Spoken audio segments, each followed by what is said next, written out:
The Secret Guide to Becoming the Smartest Person in the Room.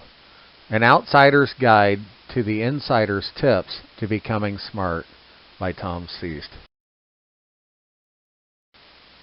Personal disclaimer. While I am often the smartest person in the room, it's only because I work alone in an office with my kitties. Occasionally, compassionate human beings darken the doors of my office, and I immediately get demoted back to the second smartest person in the room. But I do have some insight into the challenges some of us face in learning more things. Twitter doctors. I follow many doctors on Twitter as I like to follow their discussions of the various forms of heart disease, the latest studies, the latest drug and therapy trials, but it seems that many of them are poor listeners.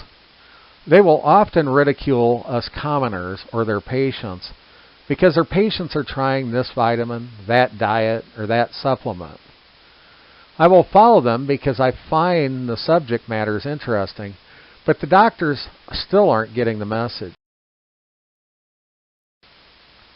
Not listening. Patients are trying things outside of the realm of medicine because doctors either don't have the answers to their health challenges, aren't listening to their patients, or are poor at communicating their miracle cures. There are so many miracles in modern medicine that I often suspect some doctors or health providers are bad at all three of these. Listen up. I would learn more about your problems and challenges, but that would require that I listen to you, and I really wasn't paying attention. I was distracted. Learning begins by listening to your customers' or patients' challenges and then rising to the occasion to communicate alternative solutions or knowledge on the subject, if you have any. But while you may be the smartest person in the room in your area of expertise, if you aren't listening to your customers or patients, you're not the expert that understands them, and they will look somewhere else for solutions. Customer avatar. In marketing, we are taught to understand who a perfect customer is and what their challenges are. If we can define their problems and have solutions for their challenges, we can be the smartest man in the room for them. I liken this to the pursuit of my wife and life partner, who I studied so diligently for many years. It is not a coincidence that when I quit listening to her, I'm no longer the smartest man in the room, and I'm lost due to my lack of listening. I am likely to become her biggest challenge and problem.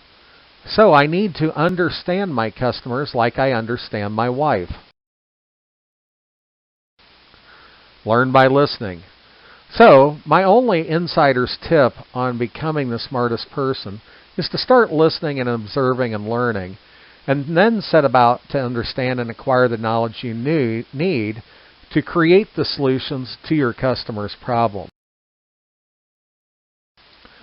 I'm still growing, learning, defining, listening, and observing, and becoming a better person, a better worker, a better problem solver, and a better husband and father. For unless I'm alone or with my cats, I'm not the smartest person in the room. Feel free to follow my ramblings at the links listed below.